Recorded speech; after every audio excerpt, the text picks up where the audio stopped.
Storm Tracker weather with meteorologist Kelly Bates. Hi, well, we had a pretty actually average day here in southern New England. We made it up to 78 degrees today, and that really is in the ballpark of normal, 1 degree. We'll call it normal. We did start below average, though. Temperatures in Providence were at 56, but areas that outlied the city actually started the day closer to 50. Our normal is 61. Here are your records in case you were curious. Both are secured for another year. Sunrise this morning was at 6:14. Tomorrow it goes to 6:15 as we continue to lose those minutes off the morning hours. Well, the night as well. So in Providence, we have, well, really decent conditions. We have a clear sky. Temperatures are in the lower 60s. And we also have our dew points there down in the 50s. And that combination makes for very comfortable conditions, particularly in the late summertime, if you want to sleep with the window open and let Mother Nature cool your room. Our satellite and radar throws us some clouds coming through from time to time, but it's not until we get into the overnight where we start to really build in some clouds that will be coming in courtesy of northeastern Pennsylvania. After that, you will notice there are some little tiny scattered showers. Well, the deal is we have such dry air in place right now that a lot of those little tiny showers are expected to erode away before they even make it to our corner of southern New England. But of course, there seems to always be a catch. There is a slight chance that when we hit Sunday afternoon, we could hit like a brief light shower.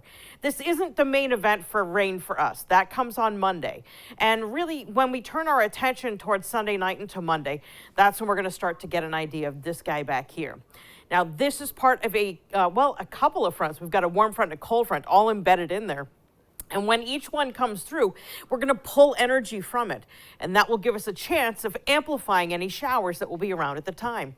So when's it all going to start? Well, we could hear from our first raindrop Sunday at 5 p.m. You'll notice the rain totals here aren't really too significant at all. Again, a light, brief shower, that would be about it. And then we're going to go forward in time to 2 o'clock on Monday afternoon. And that's when we start to see some higher totals.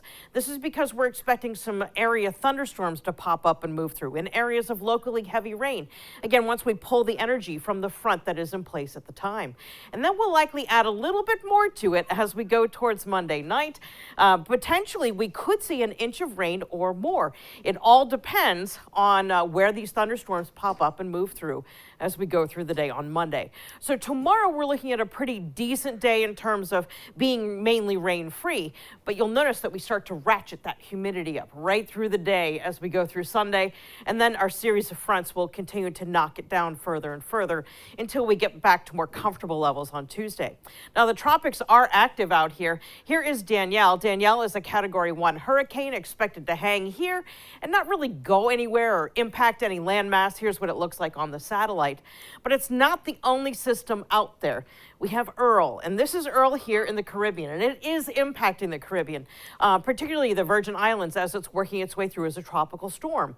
It does, as of now, have the potential of developing into a hurricane, but that's going to be a little bit out in time. And you'll notice once it curves away from the Caribbean, it's not really expected to have a direct impact or major impact on landmass. So even though we are seeing an amplification in the tropical season, we're not really worrying too much about, well, landfall impacts. There we go. So we're making our way through the list. Again, we're at Earl. The next one on the list is Fiona. Who knows if we'll see it? Probably, though, because we're headed toward the peak of the hurricane season, which technically is September 10. So here's your forecast for overnight. We're going to find temperatures drop into the 50s and lower 60s, increasing clouds overnight tonight. And then tomorrow, we're looking at partly sunny skies with increasing humidity throughout the day. Temperatures will top out around 83 to 85. It really all depends on how much sunshine we get. Sorry. Anyway. Who's going to tell him?